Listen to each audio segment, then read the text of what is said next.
کہ تبلیغ کے کام میں گرتا پڑتا جو بھی تھا. مولوی عمران سے میری اسی وقت دوستی ہوگی. اس کی اس وقت شادی بھی نہیں ہوئی تھی, اس کی داڑھی بھی تھوڑی تھوڑی نکلی ہوئی تھی. یہ مرکز میں مجھے نظر آتا تھا, بہت پیارا سا نوجوان. اس کو بھی میرے سے تھوڑی سی محبت ہو گئی, میری بھی اس سے محبت ہو گئی. نئی نئی چیزیں یہ مجھے وظائف وغیرہ بتاتے رہتے تھے. ایک وظیفہ اس نے مجھے بہت پہلے بتایا تھا, وہ مجھے آج دن تک یاد ہے. یا معزو, جو بھی 41 دفعہ جمعے کے دن مغرب کی نماز کے بعد پڑھے گا, اللہ اس کو اتنی عزت عطا فرمائیں گے کہ لوگ جب اس کا نام لیں گے تو دانتوں میں انگلی ایسے داب لیں گے. اللہ نے اتنی عزت دے دی اس آدمی کو. ہاں, یا معزو, یاد رہ جائے, سب شروع ہو جاؤ, سب پڑھ لو انشاءاللہ. اس کو کرتے کرتے میں نے آخر ارادہ کیا, چلو جی میں اب 4 مہینے لگاتا ہوں. اب 4 مہینے پہ جانا چاہیے, کیونکہ دیکھو تبلیغ میں جب تک 4 مہینے کا کورس نہیں کریں گے اس وقت تک جو ہے وہ بات سمجھ میں نہیں آئے گی. داڑھی کبھی بڑھے گی, کبھی چھوٹی ہو جائے گی, ہاں کبھی سر پہ ٹوپی آئے گی, کبھی اتر جائے گی. 4 مہینے لگانے ضروری ہوتے ہیں, ٹھیک ہے, کام کو سمجھنے کے لیے. کیونکہ پہلے 40 دن جو ہے وہ دنیا کا جو ہے نا وہ رنگ اترتا ہے پہلے 40 دن میں. ہاں, زنگ اترتا ہے پہلے. پھر اگلے 40 دن کے اندر تبلیغ کا تھوڑا رنگ چڑھتا ہے. پھر اس سے اگلے 40 دن میں کچھ اللہ کی معرفت نصیب ہوتی ہے, کچھ تعلق بنتا ہے جا کر. پھر اگر وہ جڑا رہے تو پھر اللہ اس کو سوسائٹی پروف بنا دیتا ہے, اس کے اوپر لوگوں کی باتوں کا اثر نہیں ہوتا. ہاں, پھر ایسے لوگ جہاں بھی جاتے ہیں ماحول بن جاتا ہے, خود بخود ہی ماحول بن جاتا ہے. اب میں نے ارادہ کیا جی 40 دن لگانے ہیں میں, اور 40 دن کا 4 مہینے لگانے ہیں. میں نے اپنے دوست کے ساتھ مل کے ارادہ کر لیا. خیر وہ ہم کمزور, ہم نے مئی جون میں نکلنا تھا, مئی جون آیا, وہ تو نکل گیا, میں نہیں نکلا. ایک دن اس کا مجھے فون آتا ہے, یہ ہے جی 16 اکتوبر کی بات 2001. اس کا مجھے فون آیا, جنید بھائی السلام علیکم, میں 4 مہینے لگا کے آ گیا. میں نے کہا ہیں 4 مہینے ہو گئے؟ کہا ہاں ہو گئے. گزر گئے کتنے ہی 4 مہینے گزر گئے زندگی سے. میں نے کہا 4 مہینے گزر گئے. کہتا ہے لیکن مجھے پتہ نہیں میرے 4 مہینے کیسے لگے, ضائع ہی ہو گئے. میں نے کہا وہ کیسے؟ کہا میں 4 مہینے کے لیے اپنے ابا کو ساتھ لے گیا جنید بھائی, وہ بیمار رہتے تھے, ان کا پیشاب پخانہ مسجد میں نکل جاتا تھا بستر میں ہی. یقین کرو روزانہ جنید بھائی میں نے کچھ نہیں کیا, صرف اپنے باپ کا پیشاب پخانہ صاف کیا. 4 مہینے. اس کی اس بات نے مجھے اندر سے ہلا دیا کہ کسی انسان کو اپنے باپ کی ایسی خدمت کرنے کا موقع ملا ہو. ہاں, اور کہتا ہے پتہ نہیں میرے 4 مہینے تو کیا ہی لگے, میں تو سارا وقت باپ کی خدمت ہی کرتا رہا 4 مہینے. اور 4 مہینے کے بعد وہ آیا ہے اور اس کے باپ نے اس کو گلے لگا کے بولا بیٹا تیری وجہ سے میرے 4 مہینے لگ گئے. 2 دن بعد باپ کا انتقال ہو گیا. ہم خود جنازے میں تھے 2 دن. میں نے ارادہ کر لیا جی میں جا رہا ہوں 4 مہینے کے لیے. بیوی کے پاس گیا, میں نے بولا سنو میں 4 مہینے کے لیے جا رہا ہوں. کہتی ہے کب؟ میں نے کہا کل. کہتی ہے آپ جائیں, میں پیچھے سے زہر کھا لوں گی. میں نے کہا میں پانی پی لوں ذرا ایک سیکنڈ.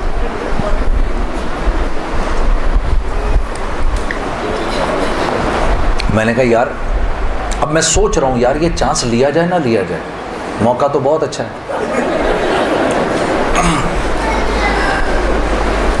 میں نے مولوی طارق جمیل صاحب کو فون کیا.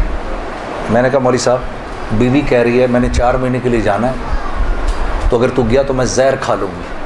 کہتے ہیں یار میرا 30 سال کا تجربہ, یہ اتنی بیوقوف نہیں ہے ان میں سے کوئی بھی. تو ایسے کر آج رات کو کھانے کے وقت نا ایک نوالا توڑ کے اس کے منہ میں ڈال دے. میں نے کہا مولوی صاحب یعنی میری بیوی نوالا توڑ کے میرے منہ میں ڈالے؟ نہیں, تو نوالا توڑ کے اس کے منہ میں ڈال. اب یار دیکھو میرے والد صاحب ہیں پٹھان, ماں ہندوستانی ہے, والد صاحب تو پٹھان ہے. اب پٹھان اپنی بیوی کے منہ میں نوالا ڈالے. ہاں ویسے ہی ایک شرم آتی ہے اتنی, لیکن ہم ویسے ہی کہ شرم آ رہی ہے. میں کہا کس طرح کروں گا میں؟ اب ہم بیٹھے ہوئے میں کھانے پہ بیٹھے, مجھ سے کہہ رہی ہے آپ کھا کیوں نہیں رہے؟ میں نے کہا کھاتا ہوں. آخر میں نے دعا پڑھی, جل تو جلال تو صاحب کمال تو, آئی بلا کو ٹال تو, نوالا بنا کے بیوی کے منہ میں ڈال دیا. وہ ایسے جھیپ سی گئی. یہ کس نے سکھایا آپ کو؟ میں نے کہا مولوی طارق جمیل صاحب نے. مجھے تو پہلے ہی پتا تھا کہ یہ ہونا کچھ نہیں اس سے. کہتی ہے ویسے آپ کی پوری تبلیغ میں نا ایک وہی آدمی ٹھیک ہے.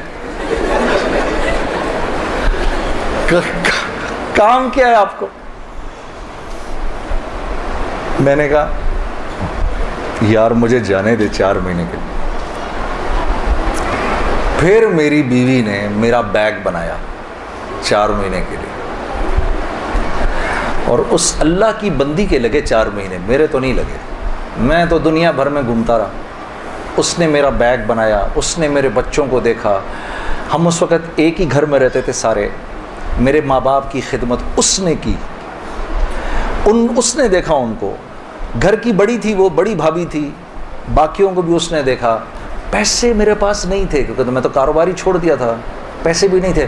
میں نے اس سے پوچھا بھی نہیں عائشہ تو کیسے چلائے گی یہ سب کچھ؟ اللہ جانے اس نے کیسے چلایا. اللہ اس کو جزائے خیر دے, اللہ اسے خوش رکھے. اور میرے 4 ماہ لگ گئے, اس طرح لگے. تو گھر والی کا ذہن بنے گا نا تو کام بنیں گے, اور اگر گھر والی کا ذہن نہیں بنے گا تو کام نہیں بنیں گے, خراب ہو جائیں گے. کیونکہ یہ دعوت کی لائن ایک ایسی لائن ہے جس میں اللہ نے عورت اور مرد کو ساتھ ساتھ رکھا ہے. باقی معاملات میں عورت کو پابند کیا ہے شوہر کے مشورے سے, کہ شوہر کے مشورے سے کرو باقی سارے کام. الرجال قوامون علی النساء, پوچھ کے کرو, مشورے سے کرو. دعوت میں برابر کے ہو تم لوگ. بلکہ حضرت خدیجۃ الکبریٰ کی کتنی بڑی وجہ بنی رسول اللہ صلی اللہ علیہ وسلم کی تقویت کے لیے.